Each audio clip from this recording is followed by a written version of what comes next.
welcome students. I hope that you all are doing very well at your home. In the previous lecture, we had discussed about early calculating devices like abacus and Napier's bonds, and Pascaline, and different engine, and an analytical engine. So we had seen how who invented these calculating devices and how did they function. And in today's lecture, we're going to talk about evolution of computers. So let's get started. So computers are classified into different generations based on the technology used. So as technology is progressing and as technology progressed over the years, so different machines have also progressed, or computers were very different in the previous time as compared to them today. We have laptops, we have mini computers, we have mobile phones. At that time all these things were not present, so we classify them on the basis of their time period when they were created. So the first one is first generation computers. These computers were developed in 1940s and in 19 till 1958. This is the we consider this era, and this the all the computers that are created in this time are called first generation computers. Okay, the following were the characteristics of the first generation computers. They used vacuum tubes. You can see the picture of vacuum tubes um, in this page, and they were very large in size and had small internal storage and were very expensive. Input was based on punched cards and paper tape. These vacuum tubes, basically their function is to control the electric flow. So, and they were used as amplifiers in the previous times, in the previous computers.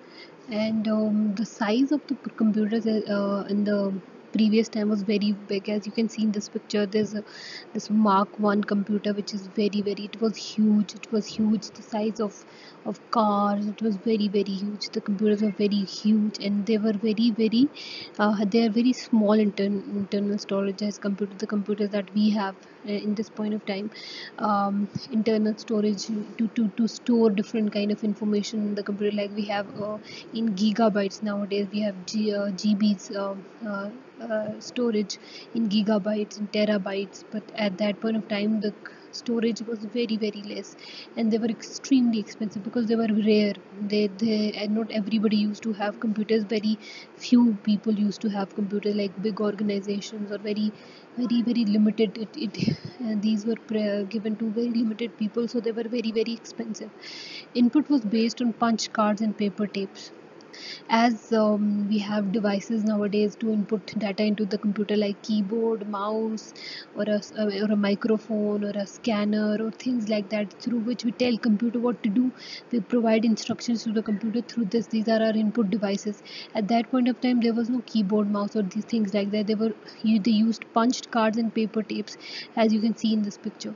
So let's get started with today the first generation computers, the examples of first generation computers. So one example of the first generation computers which lasted from 1940 to 1958 was Mark 1. As you can see the picture of this computer over here in your notebook. I can also, let me show you a clear picture of it. Here you can see the picture of Mark 1 over here, and this is the huge. Look at the size of the computer. This is so big. This is first generation computer. So Mark 1 was designed by Howard H. Aiken in the year 1944. It was about 15 meters long, and the wires connecting the various parts of the machine were about 800 kilometers long.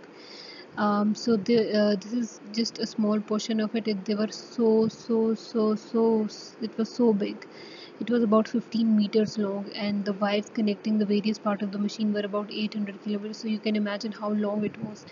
The machine was slow and took 3 to 5 seconds per calculation. Nowadays, it just takes nanoseconds to process information as laptops or computers. Like you just click, and for example, I'm just moving this cursor, it just moves like that. I'm just doing it, and it is doing like that. The calculation happens in nanoseconds, very very fast. But at that point of time, if I had to move this mouse would at that time obviously there was no mouse, but if I had to move my cursor, it used to take 3 to 5 seconds to process instruction.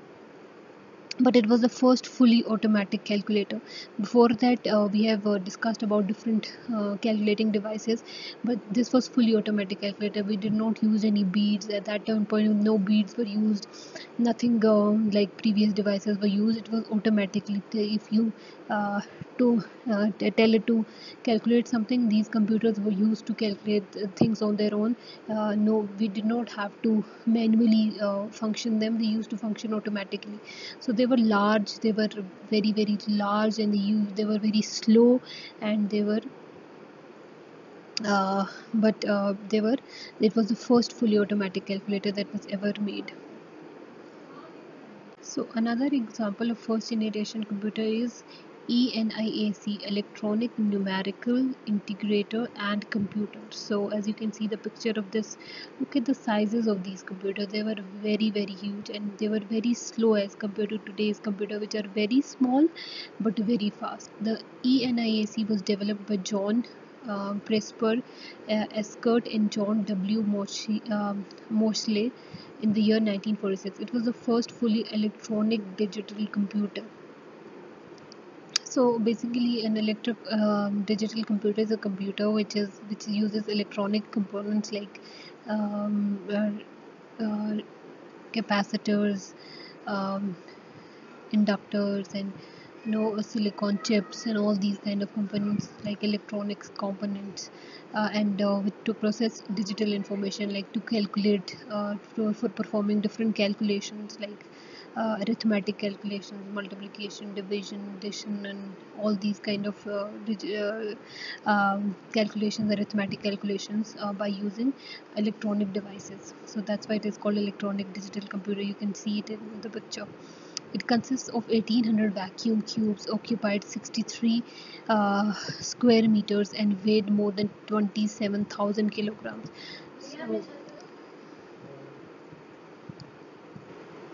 So, as I already told you, they were very large, and it used a lot of vacuum tubes. We don't use vacuum tubes nowadays.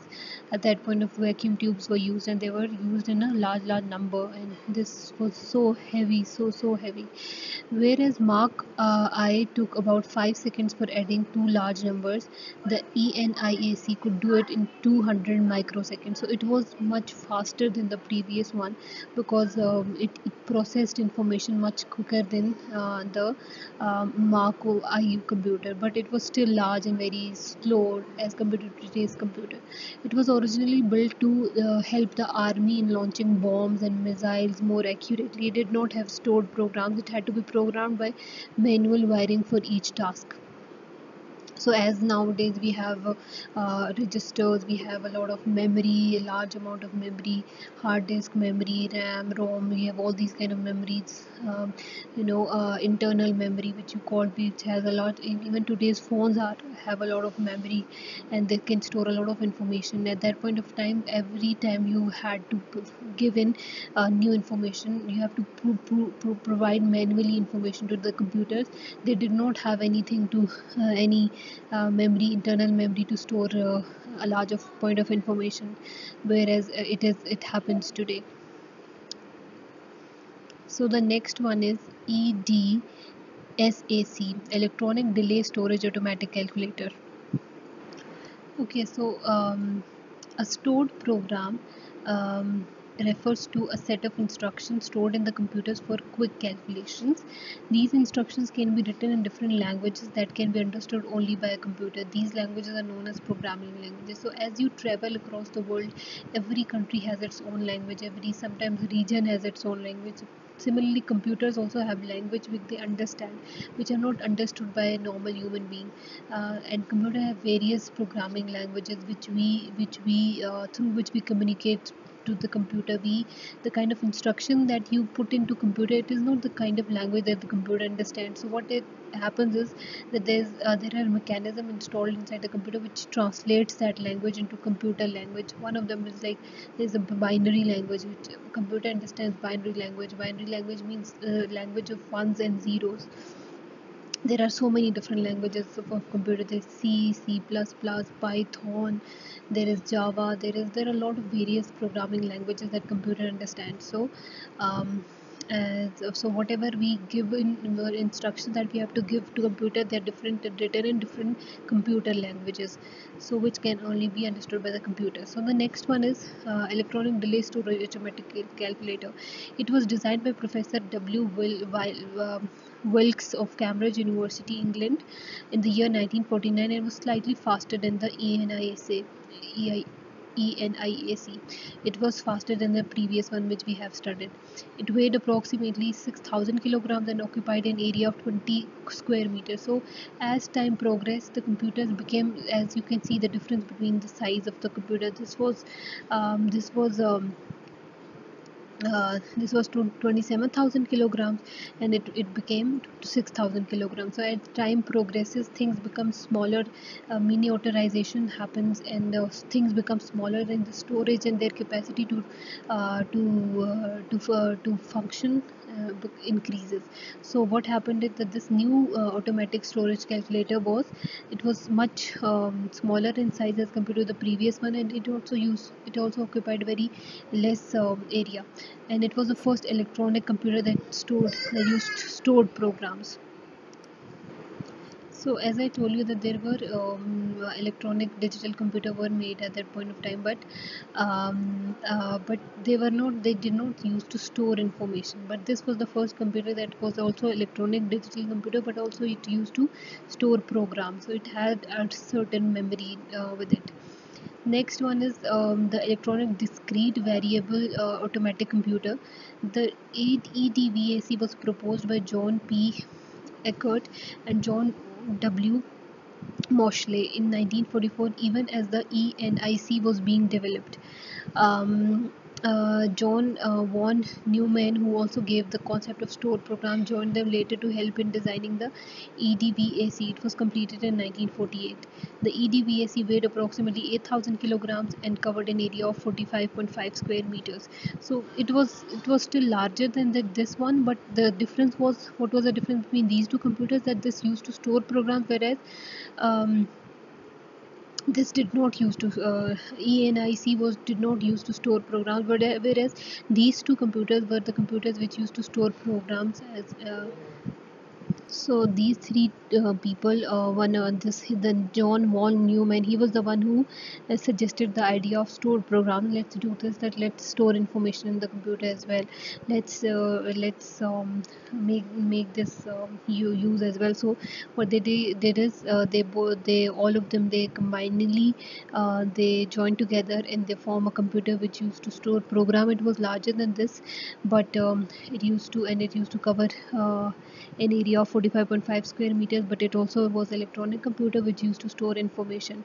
Although the EDVAC was designed earlier than the EDSCAC, its development got delayed. This made EDSCAC the first computer that used the concept of stored program. So the this computer was made um, uh, earlier than this one, but this computer, sorry, EDVAC, this was made earlier than this one, but because it got delayed, the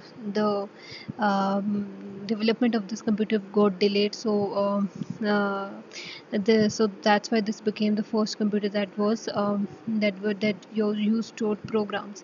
So that's why this computer's weight was lesser than this one, because it was created earlier, but the finishing took a lot of time. So that's why this became the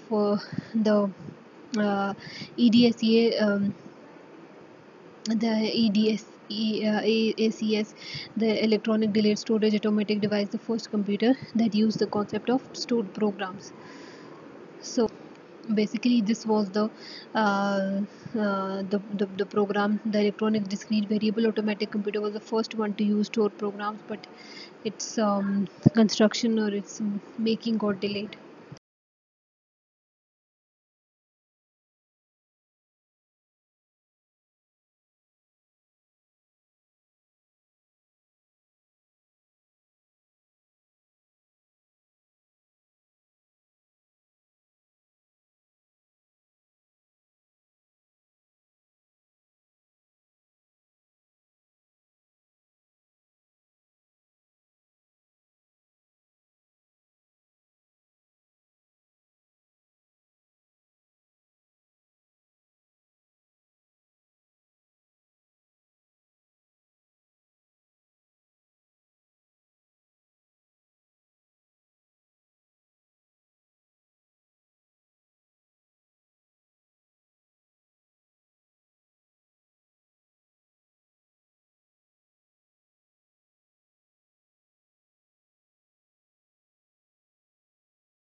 So the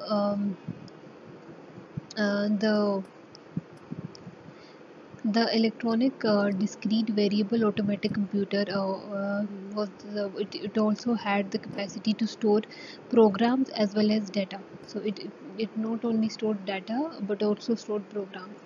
So the next one is Universal Automatic Calculator. Universal Automatic Calculator 1 was developed in the year 1951, um, again by J. Presper, Escort, and John Moseley. It weighed approximately 13,000 kilograms and occupied an area of 35.5 square meters. It was the first commercially available electronic computer and also the first computer to handle both numeric and text data. So this was the first computer previously, because the size of the computer was very very huge, and it was basically used for very very very big purposes, like the army used to have it, the governments used to have it. But this was the first computer that was available to the universal automatic calculator. It was named universal automatic calculator because it was the first commercially, like normal people also had access to to this computer. And it also used to have numeric data. Previously the computers, they only used to calculate, perform arithmetic calculations, but they did not have text data. But this was the first computer that had text data, also has numeric data, digits and text as well. So what are the limitations of what were the limitations of first generation computers? Uh, um, every person has a limit, everything has a limit in this world. So for what were the limits, let's study about that. Their operating speed was quite slow. So as I've told you that nowadays computer use nano, very very very few seconds to operate, but they, at that point of time, the operating speed was very low, 3 to 4 seconds, 3 to 6 seconds. Their power consumption was very high, so because they were very very huge, they used to use a lot of power. The battery, they used to consume a lot of power at that point, because of their size, big size. They require large space for installation, obviously because of the size. They required rooms. They required a lot of space for installation. Their potential to be programmed for tasks was quite limited because of the space, and because of the kind of language they understood, because of their capacity to store things, because of their capacity to perform calculations. The tasks were very limited. Nowadays computer can perform so many tasks, but at that time, because the memory was low, so they were quite limited in performing various tasks. They could solve only one problem at a time. Nowadays computers solve so many problems at a time. Like you open so many windows, you do you watch movies, you download things, you do calculations, you use so many softwares, you do a lot of things. But at that time they used to perform only one problem at a time, and they were hugely expensive to build because the size was big. The components were yeah, a lot, and they were expensive, and they used to occupy a lot of space, so they were very very expensive to build. So only organizations or the governments, or people with a huge amount of money used to have computers at that point of time. So these are the limitations of first generation of computers. So that's all for today. In this topic we have discussed first generation of computers, and in the next lecture we're going to discuss second generation of computers. You have to revise all the work at your home, and if you have any problem, please ask. Take care.